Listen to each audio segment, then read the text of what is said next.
Well, part of me feels sorry for Dana. They played so well the first half. Unbelievable what they hit 9 or 10 threes in the first half and none in the second. Points off turnovers were 21-2 in the first half.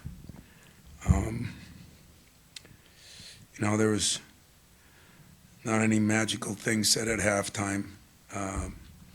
I thought our players decided that they weren't guarding well enough. We were getting beat on dribble drives and everything else.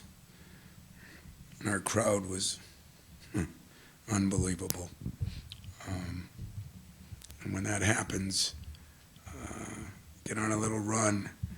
We said we'd cut it down to single digits at the 16-minute mark. I think we were down to 2 at that time. That was a big difference. Trey didn't play very well the first half and starts out with that big 3 the second half and had 1 turnover and I think 5 assists. And first half we had many turnovers and didn't play well. We got a lot of play out of a lot of different guys, and of course Jace had a career night. When he got that block late, it was a hell of a block, and all the guys were sitting behind me, and I turned to Jason and said, "Jason, who?" It was Jace's night, and how exciting for him and for them and his family, but for us too.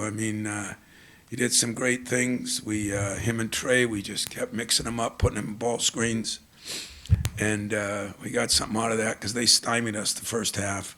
We scored 36 points, but it was an ugly 36. So, some of the key things besides Jace playing the way he did, to shoot 89% from the free throw line. And the second half, I think we went 14 of 14 after coming off that abysmal performance out against USC. The rebounding, we weren't rebounding very good early, and to win that thing 40-27 says a lot. The turnovers, we had 9 at halftime. We only had 3 the second half. It seems like the blueprint's easy. We just got to do a better job of following it. If you defend, you rebound, and you run, and you take care of the ball, you got a chance. So we'll see how much those turnovers affect the Super Bowl tomorrow. But I got questions. I'll take them all. Knowing how important reunions are to you, Yeah. with all the players that came back, was there a better time for an all-time comeback? No. When I sat there and looked behind the bench and those guys were all sitting there, it was a memory-making moment, to say the least. As I said, those guys, people just don't realize there's times in your life where certain things happen. They made Tom Izzo, and if you ask me, they really did a lot to make Michigan State basketball. We're just coming off visiting with Magic, and that thing, it was some incredible couple of years. But these guys, winning the 4 Big Ten championships, and getting the 3 Final Fours, and winning a national championship, and then not letting it die. They keep coming back. They always come back. It was probably just because we had some guys sick, and Jaden during the game, I just talked to UCLA. They had 6 people sick, and that was our biggest fear. We got up one morning and Book was out. Next morning, and Jeremy was out, and I woke up this morning and I called my trainer. I said, "If you say one word to me, I'm firing you." And so he didn't until later on when he told me that Jaden wasn't really doing real well. So, you talk about an ultimate team effort. The team was players on the floor, players on the bench, the players behind the bench, the fans in the stands. That was a team. It was about an 16,000 team victory tonight. And for me, it just doesn't get any better than that. I wouldn't really wanted it any other way, except that first half made it a little tough. But we found our way to fight through it, which says a lot about the character of our guys with some people down. Tom, I'm wondering about the decision to shift the ball into Jace's hands at the point in the second half, and what maybe that did differently for the offense. Well, some of it was the way they were playing. And they were zone the beginning of it, and then they went man, and we decided at halftime we were going to put ourselves some more ball screens. So if it was Trey, we were putting him in. If it was Jace, we were putting him in. And then, to be very honest with you, Trey struggled the first half. So, and Jace played pretty well. So I said we were going to put it in Jace's hands there for a while, and then we put it back in Trey's. And then I said if you pass it to the wing, we were going to get a ball screen there for Trey. So Jace just did an incredible job. I mean, to take 13 shots and get 29 points, is very, very, very efficient. He told me he took one bad shot. I probably would agree with him, but he has a knack. Making his free throws. And early on, he, to his admission, he was struggling a little bit defensively, and then he just figured it out. The kid is so smart.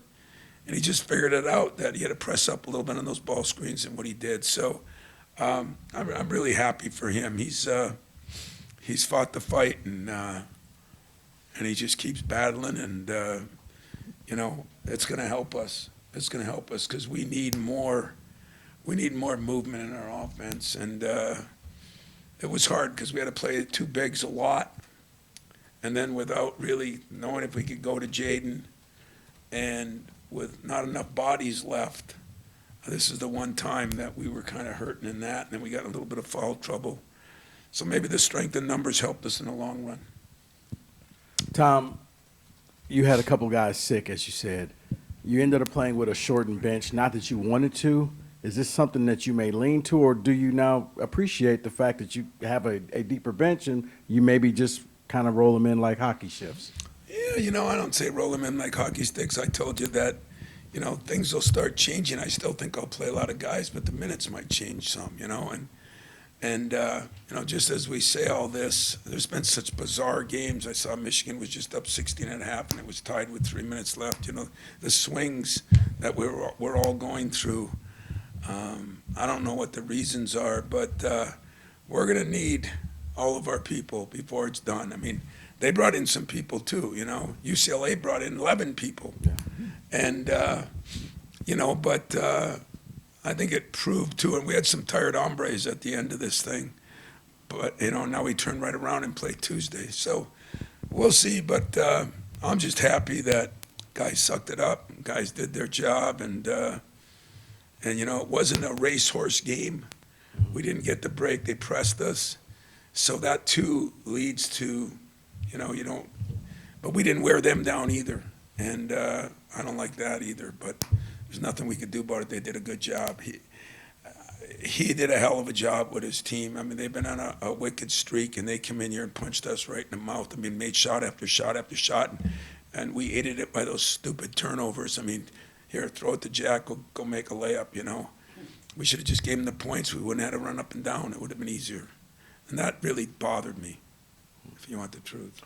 And Tom, one other question. Would you consider this a program win with the crowd, with the reunion here? Mateen, you didn't get to hear it, but Mateen talking about how special it was to play here. Would you consider this a program win for this team? Mateen was in the locker room after the whole team was, and I told them that I asked them, because some of them have been here from the start, and they've been here all during it, because they all come. I mean, I don't know. You tell me that those of you that followed us, it was one of the great comebacks. It was one of the great wins. The crowd was electric.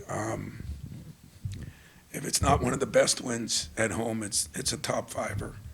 And what he told the team after in the locker room is, you'll have memories of this that will last a whole lifetime. You won't remember every game, but you'll never forget this game. And I think he was right. And again, I can't tell you how much I appreciated our fans. Some of you asked me a great question the other day, like our fans were bailing on us because we lost 2 games, right? Well, I didn't see them. I didn't see anybody bailing. I didn't see a coach bail. I didn't see a player bail. I definitely didn't see the fans bail. And that's why this place has been special. It'll remain special till I'm done, and then hopefully it'll move on to remain special till the next guy's done. That's what great programs do. Tom, saying with that, your thoughts on how close you are and where you are with Robert Montgomery Knight's record, and talking about the fans, this idea of does Jace's performance make you have to discuss permanent starting positions and changes like that? God, Lindsay, you're getting to be one of the, you asked me the one about the internet and the stupid gamblers that lose. Now you're hitting me with a quarterback question. So, yeah, you get to see me too much, more than any other coach. But no, there's no quarterback controversy. There's things we might do differently, but there's no quarterback controversy. You know what it is? It is what it's supposed to be. You play good, you play more. You play real good, you start. You don't play as good, you work your way back in. It's the American way, except America has gotten soft.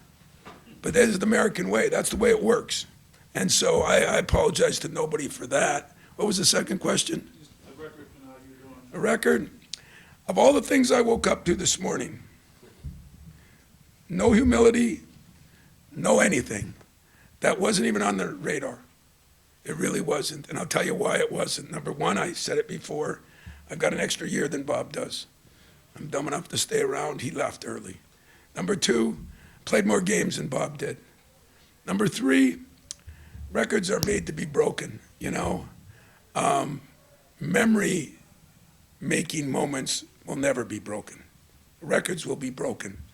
And, it's an honor, and I mean this as an honor. Bob was controversial. I loved him. He was good to me. And he was a great coach. And he did many things that I haven't done.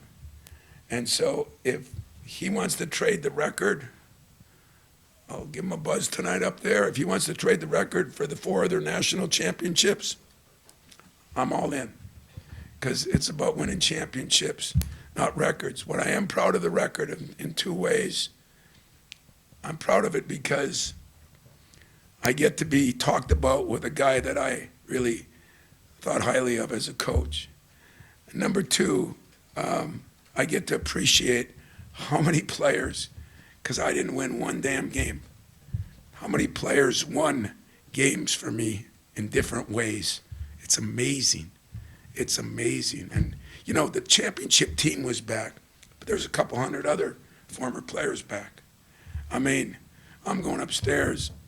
I'm going to have a hell of a time. I'm taking George Perlis out of what he taught me, the 24-hour rule. Mine's 18. I got from now to about 8:30 in the morning, and then it's back to Indiana. But there'll be no Indiana, no controversy about quarterbacks. There'll be no anything else. I'm going to enjoy the players, the fans, and my team, because I've been told I do not enjoy the process enough. They are right. I don't.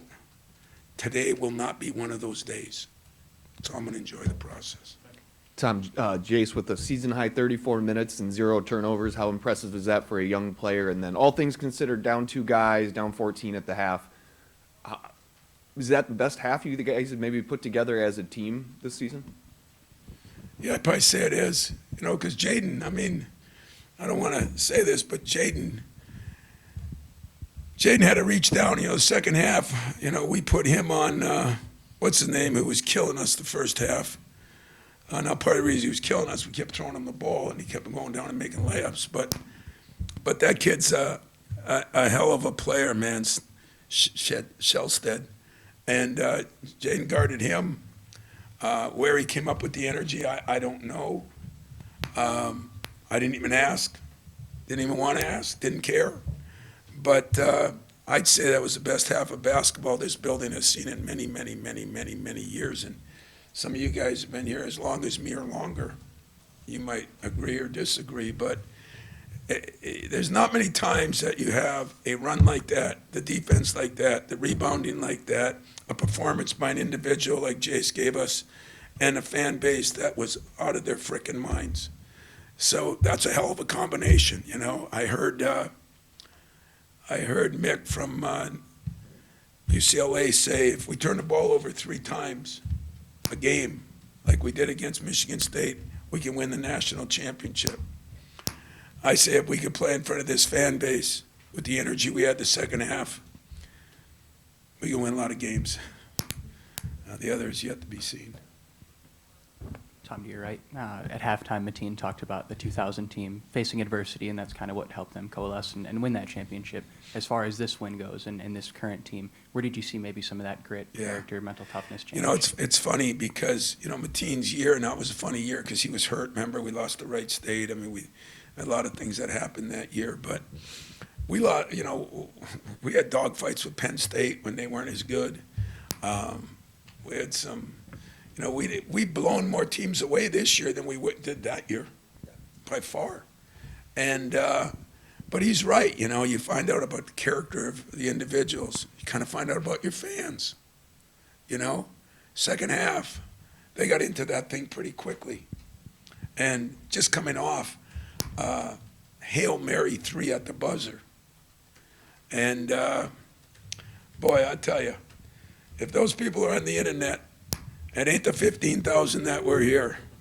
And if it was, so be it. You know, I appreciate our fan base. And if they were mad about California, they were just like the head coach. He was mad too. Now, bailing, head coach didn't bail. And I don't think the fans bailed. So it was an unbelievable half of basketball. I know there's always been relationships between the former players and the current players, but with Jace sort of being one of them in a unique sort of way, I'm wondering what do you hear about Jace from the former guys, whether it was when they're behind your bench right now or just between games, after games, just what do they say about what Jace is doing? Can you imagine Dean Jason sitting there with Mateen and Andre and Morris and, you know, Al Anaganya, that I tried to get out there to help me with the officials and he wouldn't come out. But, you know, can you imagine being a dad in that situation and looking up at banners he hung and watching his son? And as you said, I mean, he didn't do it in a crazy way. He did it in a very methodical way. You know, he had that one little stretch, but it was just take care of the ball. It was make some good passes. It was play good defense. It was to get fouled and then make a couple of great shots. But I think they all know about Jase Richardson. I think they all have known, just like Mateen's got a son coming up now, and Kelvin Torbert's got a son coming up, and Andre Hudson's got a son coming up. You know, if I hang around long enough, there'll be more guys coming up. But Jase Richardson, if you know anything about him,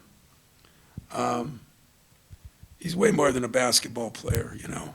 I mean, if you look at the classes he takes, the grades he gets, the way he handles himself, what he does, I feel very fortunate to have him here. And I got no problem saying that because, you know, so why did it take this long? That should be the question. Hey, there's always things that you go through as a coach and as a player. And, you know, I'm not ready to say that the rest of the year he's going to score 30 a game, but what I loved is how efficient he was. I mean, he was getting 7 shots or 8 shots a game, and he gets 13 tonight, but he was so efficient, so good, and I think he was excited that the crowd was excited for him. That's pretty cool. That's pretty cool. We got one final one here with Bob. Tom, you talk about strength in numbers. Are you at all surprised at how it's working when it normally doesn't work? I think you're the only team in the country that has nobody in or one guy in double figures. Why is it working? And do you just ride it out the rest of the way with strength in numbers? I'm gonna ride it out, but I said it, I think to you guys a week or two ago, you know. I think the minutes will change some as we go, you know, we're figuring out some guys are ready for this and some guys are ready for that, but I think you would be surprised that there's a lot more teams playing more people. I think it's because of all the things going on. I mean, like I said, UCLA played 11 of them, I think. But things work because people get along. Things work because it's how you sell it. Things work because you're honest with people. That's un-American now, you know. I mean, that's what I do, and yet, to the controversies that always come up, it's always difficult. We've been waiting. There's always hope that Jaden Akins would raise up, or Jace, or Trey, or Jeremy, or whoever, you know, and as they do, it starts a little separation. It doesn't mean you change everything you've been doing, but I made no bones about it that there will be difference in minutes as we go, and the best players who are playing the best, and that could be different too. But one thing Jace has been, he's been pretty consistent as far as, I guess the word I'd use with him instead of consistent would be efficient. And for the most part, he's been very efficient, and he's just getting better in all areas. The block, the big rebound he had, the defense. He's putting himself exactly where you hope a freshman would put himself now that he's almost a sophomore. And that's the way it is, because second half of your year, you're not a freshman anymore, and he's playing like he's not a freshman. So we got a lot of work to do. I mean, you can't start out like we did. It was very tough to find out 2 days ago after coming back from that trip that book was out, and then get up yesterday and find Jeremy was out, and then get here today and just as the game started, find out that, you know, Jaden's not feeling really well, and yet it's time for someone to rise up. And Jace rose up the first half and the second half. Trey rose up a little more the second half. You know, we're kind of forgetting Jackson Kohler had a double-double, 14 and 12, and, you know, hits a big three, did a good job. Coop made some incredible free throws, 7 of 8 from the line. You know, that was a guy that was shooting 50% a year ago. There's a lot of guys that have gotten better, and part of the reason you get better, maybe you are playing them. And so, yeah, there's going to be some maneuvering a little bit, but I think I just will make sure that you guys don't start a quarterback controversy, and I'll keep doing what I do, you keep doing what you do. I'll keep coaching my team, you keep second guessing, and we'll be A-okay. It's worked so far. Let's hope it works some more. Enjoy the day, guys. Thank you.